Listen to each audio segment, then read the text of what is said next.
Hello, I'm Dawn Westmoreland, the Empowered Whistleblower on the Empowered Whistleblower radio show, where we blow the whistle on workplace issues, how we can provide safe and respectful work environments for employees and employers.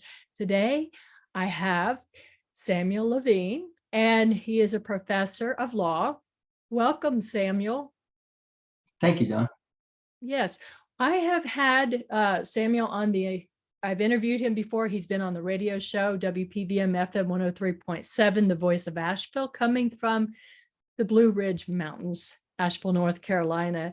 We talked about autism before, and I was sharing with Samuel right before we start this interview how I talked to somebody who has a disability and acknowledged that to the HR people and did not get the response they were due. And that's just not right. It's not right legally, and it's just not the right way to take care of people.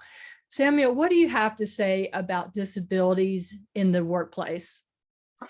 Well, Don, thank you again. It's great to see you again, and it's a pleasure to be here on your program again.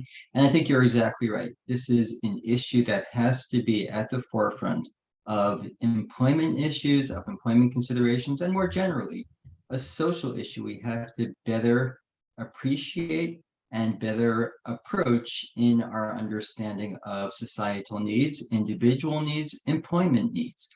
And when we talk about disabilities, we've come a long way.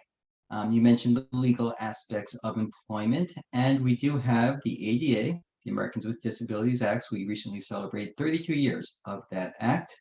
We have all kinds of other legislation. We have federal laws. We have state laws that do prohibit various forms of discrimination. But in my opinion, and I say this as a lawyer, as a law professor, I think we have to recognize that it's not enough to have laws on the books, and it's not even enough to bring lawsuits and to require employers to comply with the law. I think we need to have a different mindset when it comes to issues of disabilities and inclusion. Yeah, I mean, there's so many people, and you're well versed in this, so many people out there with disabilities. I know I have disabilities, and they're not even visible, and most people wouldn't think I have disabilities. Well, it is the law that we have to accommodate people with disabilities in the workplace for hiring or, to do their job. But do you think there's more than that, maybe a moral reason why we should also be helping these type of people? Well, to begin with, as a moral responsibility that we have to one another, that society has, it's never enough to simply comply with the law. The challenge, of course, is how do we get people to comply with notions of morality, whether they're specific notions or even general notions of morality. And when it comes to the workplace, that's of course where it becomes particularly challenging, because respectfully and understandably, employers have a bottom line that they have to keep in mind. Employers have a profit motive. We live in a capitalist society, for better or for worse, and there are a lot of downsides, but there are, let's recognize, and to be fair, a lot of advantages to having that profit motive. So to me, the win-win is to make it clear to employers that not only is it morally wrong and morally indefensible to discriminate against someone for whatever reason, including disabilities, including visible, and as you alluded to, so-called invisible disabilities, but also it's bad business. The employer is losing out on an opportunity to hire someone who can do the job because of some superficial excuse or reason that the employer claims to have or might even have that makes them reluctant to hire someone with a disability. Now, you wrote a book, and I want to talk about that book because you said you can use the principles in this book to relate to the workplace, hiring practices, employment laws, and such. What's the name of your book, and would you tell us about it? So the name of the book is Was Yosef on the Spectrum? So of all things, a study of the biblical character Joseph, son of Jacob, and exploring whether based on the evidence in the biblical text, in the text of the Torah itself, as well as various interpretations, specifically from the Jewish tradition, over thousands of years, interpreters, biblical interpreters, expositors who have looked at the text, who have looked at the story in context, and commentators, interestingly enough, who have lived throughout the world, throughout the centuries, and looking at the way they understood this story, I suggest in the book that Joseph's experiences, Joseph's interactions, both his challenges and his success, are consistent with our contemporary understandings of an individual on the autism spectrum. Again, both the success and the potential, as well as realistically recognizing the challenges that autistic individuals face within our broader society. And what I'd like to suggest in the context of our discussion regarding employment is that we can draw lessons. We have to learn from the past. We have to learn from different sources of wisdom. And for many of us, and I speak for myself and for some others, whether you have a religious connection to the Torah, to the Bible, or as a matter of an ancient text that has basic experience, basic wisdom that we should learn from. We have this story, and it's a well-known story, just to make the point. And I'm not sure how much context we have time to provide. The basic contour is Joseph the dreamer, as he's described, Joseph of the quote-unquote coat of many colors that his father provides for him, giving rise to the name of the Broadway show of all things. A compelling story, and Joseph has his challenges with his brothers socially. Joseph's not sure how to communicate to them his dreams, his ambitions, his, in fact, brilliant ideas. And in turn, his brothers don't understand him and significantly don't take the time to understand him. Now, his father loves him. His father wants to understand him. His father wants to include him. His father gives him that coat, which in hindsight, it's easy for us to say from a distance, well, that was not the best idea, because giving him this special coat made his brothers even more jealous of him. They didn't like him to begin with. Now they don't like him even more. And this is a lesson that we can learn with respect to goals of inclusion and methods of inclusion. It's important, it's necessary, as we said, both as a moral imperative and as a societal need and responsibility to include individuals with disabilities, but it's very important, it's crucial, to do so in a way that's going to be effective, taking into account the reality of their setting, including the biases that are wrong, but that exist and that we as a society have to overcome. So, for example, when Jacob gives his son this coat, this beautiful coat, apparently this special clothing he's going to wear to signify something about him, something potentially positive, something special in a good way, well, his brothers look upon him in a negative way. And we see this all too often, for example, in the school setting, where a teacher tries to, quote unquote, accommodate a child, a student with particular needs, but the teacher does so in a way that makes the other students in the class resentful. So it's important for these inclusion efforts to take into account that broader setting. Now, fast forward. Long story, but to make the story short, Joseph ultimately is sold into slavery in Egypt. He then succeeds for a short time in Egypt. He's really good at the different jobs that he's given when he's given a chance.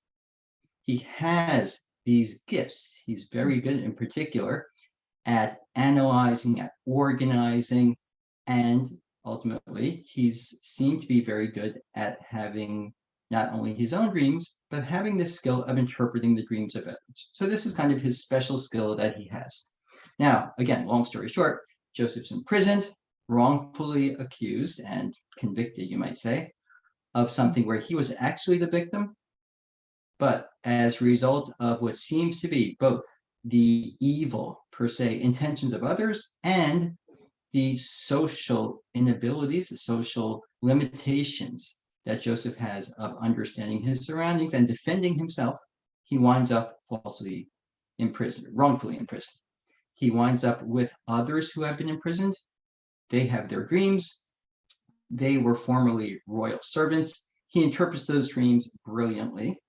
One of them, the quote-unquote butler, Joseph interprets his dream for the good, meaning the butler is going to be brought back to his royal appointment as Pharaoh's butler. This happens, he's brought back to Pharaoh. Pharaoh has dreams. So this pattern continues of the dreams throughout the story. Pharaoh has these strange dreams. He has no one in the kingdom who can interpret the dreams. The butler raises his hand sheepily and says, well, there is this one person I know from my days back in prison who might be able to help you.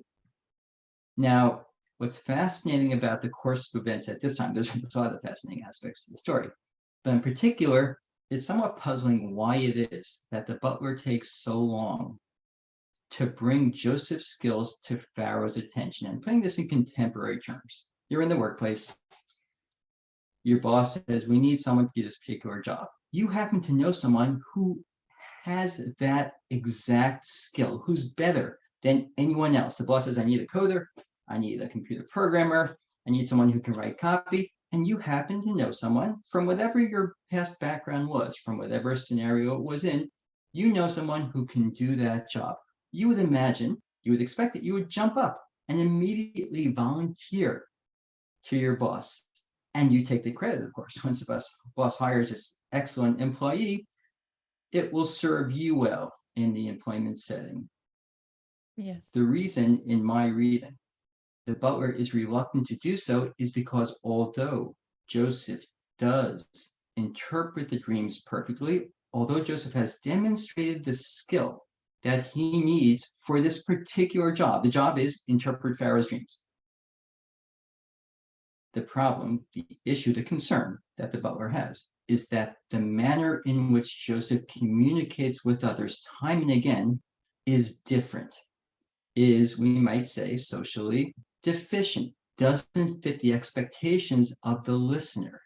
So here's the calculation going on in the mind of the butler. Well, on the one hand, I've got someone who can do the job. On the other hand, if I recommend him to my boss and he comes in for the interview and he says the wrong thing, because I've seen this happen before. He said the wrong thing. He got it right, but he said it in the wrong way. When I was with him in prison, well, if he does that to the king, then it's off for both your heads. And interestingly enough, there's discussion within the interpretations, the midrash, the biblical interpretations, as to what the reason is that the butler was in prison in the first place. We know Joseph was there because he was falsely accused of actually propositioning the wife of his previous boss when she was actually the one who propositioned him. She turned the tables on him in a rather malicious way. That's why he was there. We're not told in the biblical text why the butler is there, but the midrash suggests that the reason he was there is there was a fly in Pharaoh's wine, in Pharaoh's drink, and that was his job to make sure there are no flies in the drink. So that minor breach of protocol, come on, a fly in the drink, but that's the way Pharaoh was. You know, here he is, the head of the Egyptian empire, and as far as he's concerned, that's an offense, a breach of the protocol expected when you're dealing with the king, such that the butler is imprisoned, and there was a real chance, it seems, that he was going to be executed for that crime. So Yes. he's thinking, if I bring Joseph in, you know, the upside is I'm recommending an excellent employee. The downside potential is if he says the wrong thing, literally off with both your heads, because the king is not going to stand for it. That's the setup. That's the setting. What happens? They bring Joseph in, and the first thing Pharaoh says to him is kind of small talk. It's like, so I hear you're good at interpreting dreams. And Joseph's response is, no, you got it wrong. You know, God will tell me, you know, how to interpret the dream, not me. So you can imagine, I don't know if the butler was present during that interview, but this is exactly, in contemporary terms, one of the obstacles, one of the barriers we often find when it comes to hiring, when it comes to employment and employment opportunities for individuals on the autism spectrum, the interview process. Because let's think about it, and Dawn, you're the expert in terms of employment settings, but even when we get, before we can get to the employment atmosphere itself, the employment setting, getting that job and that crucial interview process, in many ways, is a game. It's a socially artificial game between employer, potential employer, and candidate, interviewer and candidate, and the candidate has to know how to play the game. And Joseph very commonly among autistic individuals, Joseph isn't playing games. Joseph is direct as can be, as truthful as can be. And this is consistent throughout the story, by the way. There are other examples where he's dedicated to the truth. And when Pharaoh says to him, I hear you're good at this, Joseph, and let's be fair, it's admirable just how modest he is, just how dedicated he is to his God to say, this isn't my skill, this is God's skill. On the other hand, maybe that's not the thing you say when the interviewer is making small talk, when the interviewer is just trying to get to know you, when the interviewer is praising you. Maybe you say, thank you, and then move on to the next question. And it's notable as well that Pharaoh, we mentioned just how full of himself he was, just how demanding he was as king of the Egyptian empire. Take it a step further. There's reason to believe, both historically and through interpretations of the Torah and other sources, he viewed himself as God. He thought he was above humanity. He was different. He was divine. So of all things, for Joseph to now say, oh, God's going to show me, and this is the Hebrew God despised by Pharaoh and by the Egyptians, well, that's even more of a problem. And that's exactly what you don't want to say to the interviewer. How does Pharaoh respond? And here's the key, in my opinion, a key, or at least a potential, for this issue that we've been trying to grapple with of employment, of inclusion for individuals with disabilities. Of all things, Pharaoh overlooks that breach of royal protocol. Pharaoh overlooks Joseph's answer and gets down to business. He says, okay, and he immediately launches into his dream. He describes the dream in detail. Joseph listens. He immediately interprets the dream. He interprets the dream to a T in a way that's brilliant, in a way that Pharaoh recognizes is correct, in a way that everyone who's there gets it. Yeah, he got it right. This is the only possible solution. This is the only possible way of understanding this very strange dream that Pharaoh has had. And it's the famous story of the 7 years of feast, followed by the 7 years of famine. And Joseph devises a plan. Tells Pharaoh, here's how you have to handle it. And he even says, he goes on, and he says, and you should appoint someone who can administer all this. Now, here too, it doesn't take that much reading into the text, and biblical commentators make the point that Joseph's essentially recommending himself. Joseph's nominating himself, not very subtly, for this position. Again, is that the type of thing? You walk into a job interview and you say to someone, okay, here's a story. Bad news, right? Number one. And B, you need someone to handle it, hire me. And he's saying this, again, to the king of Egypt. Of all things, Pharaoh hires him on the spot. So to me, there's many lessons to be learned. To me, perhaps the most interesting, or one of the most interesting lessons, is why is it that Pharaoh hires him? And here the contrast goes back to Jacob. Jacob loved Joseph, accommodated him, but did so in a way that proved detrimental, did so in a way that ended up undermining the goal of inclusion.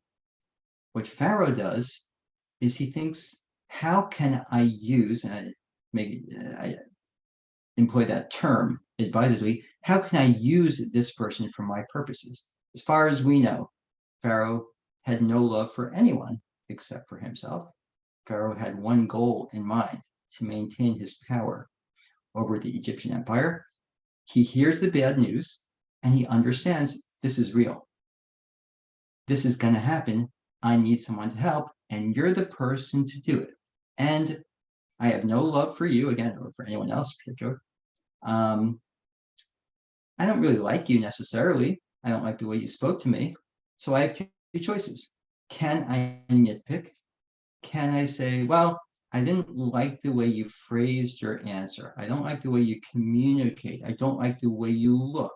So I'm not going to hire you. Or can I say, well, I'll figure out a way to deal with all that. But there's one concern I have in mind. Can you do the job? And it's clear to me that you can do this job better than anyone else throughout my kingdom, and therefore I'm hiring you. And what Pharaoh then does immediately, interestingly, is he provides Joseph with new clothes, with royal clothes. He actually gives him a new name, a very special name signifying his new authority. He actually gives him a new wife. It's interestingly, quote unquote, giving him the wife whose royalty herself, who comes from royalty herself. And my thesis is, and this is based on many suggestions by commentators over the years, that Pharaoh recognized that Joseph's going to need these supports. Joseph's going to need what we call accommodations, the term that you used before, in order to succeed. And rather than begrudge the employee, rather than saying it's not worth my time, it's just a pain for me, thinking in his own self-interest. And I think that's the key, or at least, again, a key to helping employers recognize that it's actually good business practice. It's actually in their own self-interest. They're actually losing out. If you exclude an individual who has a disability, if you exclude an autistic employee because you don't like the way they talk, because you're not used to the way they communicate, because there's something about them that's a little different, that's maybe a little quirky. They gave, of all things, too honest an answer, in the interview process. If you're going to exclude a potentially good, if not excellent employee for that reason, then you're doing a disservice not only to them morally, but you're doing a disservice to yourself in terms of your own profit, in terms of your own business. That's one great story. And I like how you tied that story into, that we need to be inclusive in the workplace, hiring, promoting, and such. And the question comes up all the time. If somebody has a disability, employee has a disability, should he or she put that on their job application, or maybe later on go to the HR and say, hey, I may need a reasonable accommodation? Your advice on that? That's the question, or one of the Yes, it is. questions. And I think it's fair to say that there's no one answer. There's no one size fits all. It's such a challenging question. And of course, the reason it's so challenging is because of societal prejudice.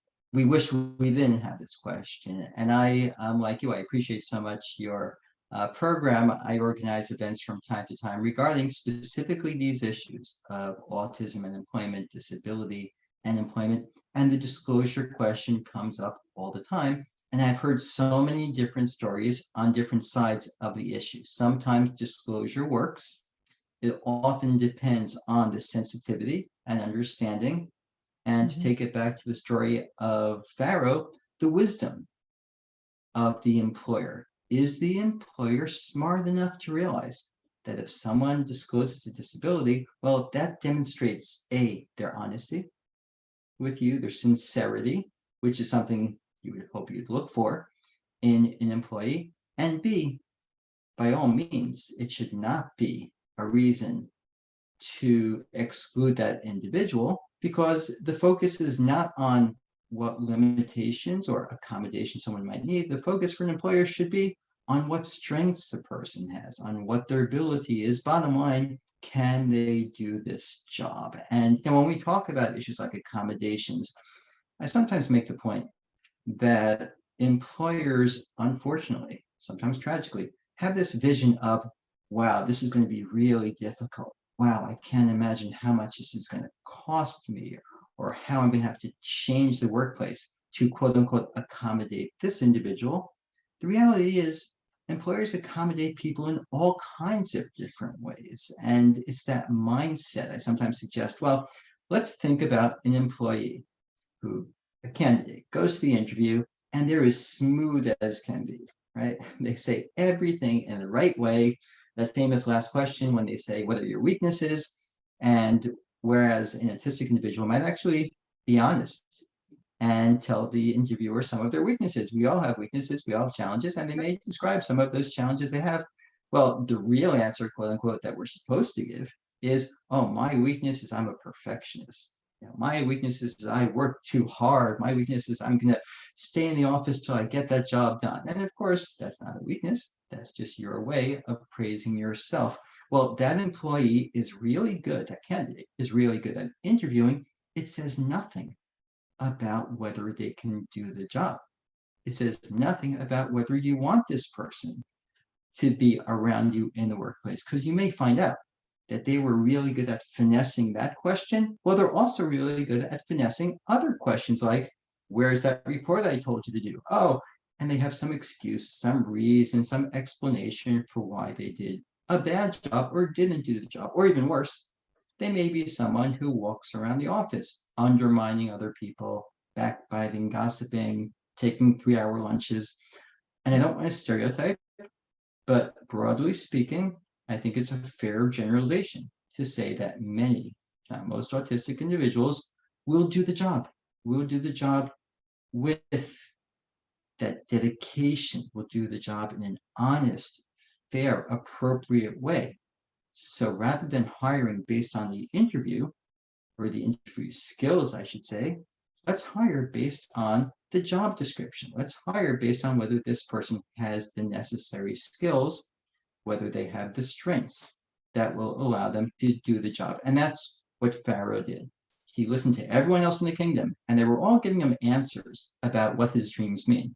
And it's kind of interesting. There are theories, there are questions as to how come no one else could figure it out. Is it so challenging? It was a dream about 7 fat cows and 7 lean cows end up eating the fat cows, and they're still skinny after they eat them. So didn't anyone else kind of have a sense of what it means? And it's possible they did. It's possible Joseph's not necessarily the only one who figured it out, but no one else wanted to break the bad news to Pharaoh.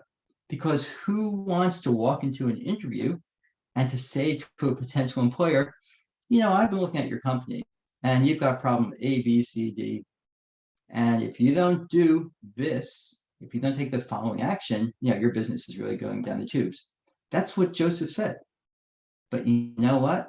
Let's think about it from a smart, a wise employer's perspective. What would you prefer? Do you want someone to walk in and say, wow, your company is amazing, and let me hire 10 people who think I'm great?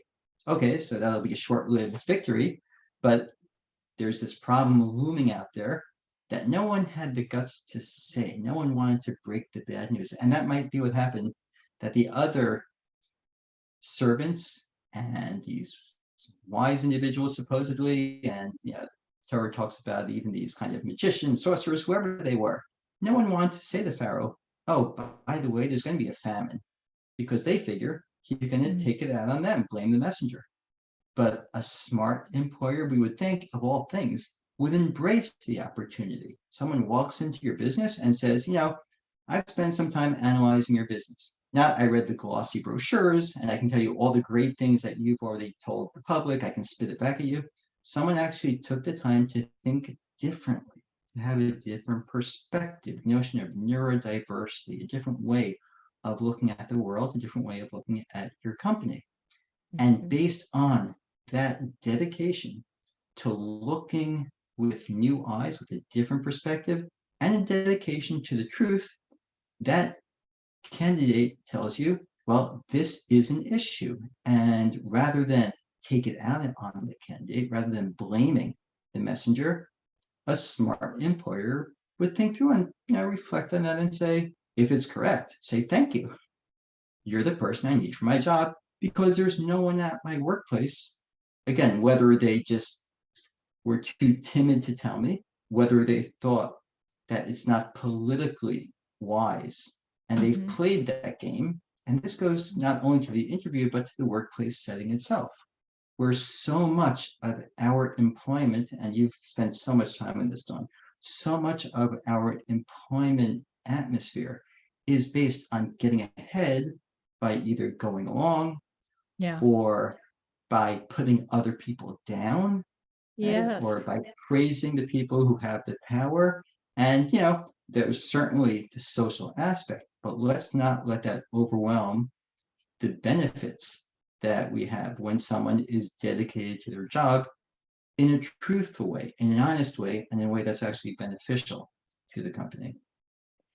We are almost out of time. How can our listeners get a hold of you? Or you may have some future lawyers that would love to learn from you. Well, thank you. So I teach at Touro Law School, Touro, in Long Island, New York. So you can Google Touro, Touro Law Center. You can Google my name, Samuel Levine.